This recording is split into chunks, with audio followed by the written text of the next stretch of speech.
નમસ્કાર. આજની કહાનીમાં તમારું સ્વાગત છે.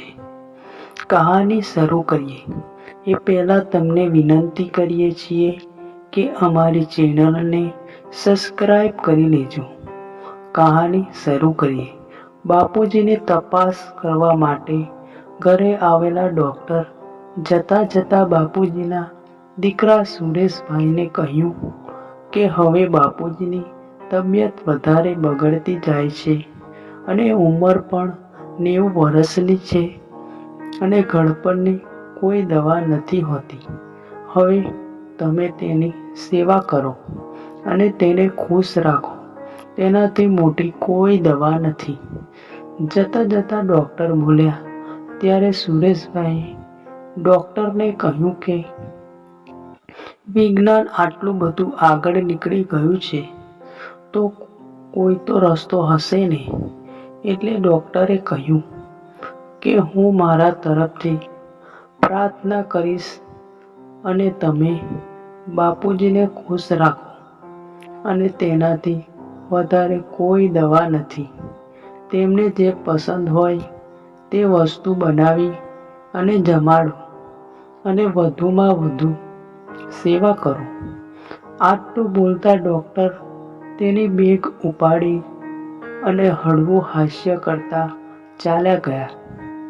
સુરેશભાઈ તેના પિતાજીની તબિયતને લઈને એકદમ ચિંતિત હતા, કારણ કે માના અવસાન બાદ તેણે કોઈ આશીર્વાદ આપવાવાળું હોય તો એક પિતાજી જ હતા અને તેણે નાનપણથી જુવાની સુધી ના બાપુજીએ કરાવેલા લાડ પ્યાર યાદ આવી રહ્યા હતા.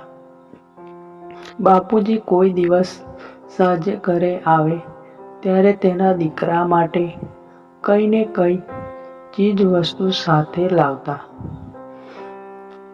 ત્યારે જ બહાર ઝમઝમ વરસાદ આવવા લાગ્યો. ત્યારે જાણે સુરેશભાઈના મનની સાથે આકાશ પણ જાણે રડી રહ્યું હોય તેવો અહેસાસ થતો. પોતાની જાતને સાંભળીને સુરેશભાઈએ તેની પત્નીને કહ્યું, બાપુજીની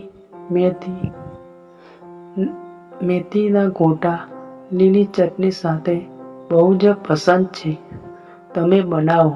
ત્યાં હું નજીકની કોઈની દુકાનમાંથી જલેબી લઈને આવું છું. સુરેશભાઈની થોડી વારમાં જલેબી લઈને આવ્યા અને રસોડામાં તેના પત્ની મેથીના ગોટા તૈયાર કરી રહ્યા હતા.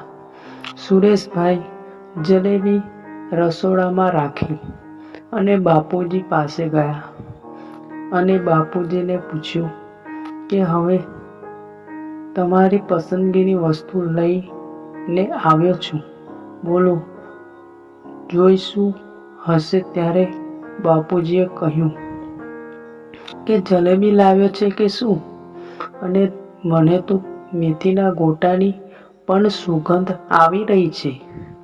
એટલે સુરેશભાઈ રસોડામાંથી બાપુજીના પસંદ મેથીના ગોટા અને જલેબી લઈને આવ્યા અને બાપુજી પ્રેમથી આગ્રહ કરીને ખવડાવવા લાગ્યા. થોડી ખાધા પછી બાપુજીએ કહ્યું કે બેટા હવે બસ, મારા પેટમાં જરા પણ જગ્યા નથી. સુરેશભાઈએ તો પણ બાપુજીને એક જલેબી ખવડાવી અને બાપુજી ખૂબ જ મજામાં આવી ગયા અને તે સતત સુરેશભાઈની સામે જોઈ રહ્યા હતા અને બોલ્યા, સુરેશ દીકરા, હવે મારી લેણા દેણી અહીંયા પૂરી થતી હોય એવું મને લાગી રહ્યું છે. એટલે સુરેશભાઈએ કહ્યું કે હજુ તો સચિન તેંડુલકરની જેમ તમારે પણ સેન્ચુરી લગાવવાની છે. બોલતા આંખમાં આંસુ આવી ગયા.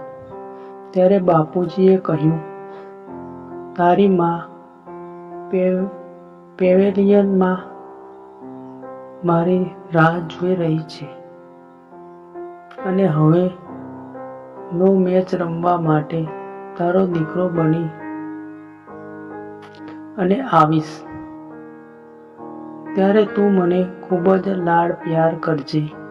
બોલતા બોલતા બાપુજી સુરેશભાઈની સામે એક નજર જોઈ રહ્યા હતા અને આંખનું મટકું પણ મારતા નહોતા. સુરેશભાઈ સમજી ગયા હતા કે બાપુજીની જીવન યાત્રા પૂર્ણ થઈ છે. ત્યારે સુરેશભાઈએ યાદ આવ્યું કે બાપુજી હંમેશા કહેતા હતા કે હું તને શ્રાદ્ધ જેવો કાર્યમાંથી મુક્તિ આપું છું. આ શબ્દો આજે પણ ખૂબ જ યાદ આવતા હતા. જો આ સ્ટોરી તમને પસંદ પડી હોય તો દરેક લોકો જોડે શેર કરજો. તેમજ આ સ્ટોરીને કોમેન્ટ કરી સબસ્ક્રાઈબ કરી લેજો.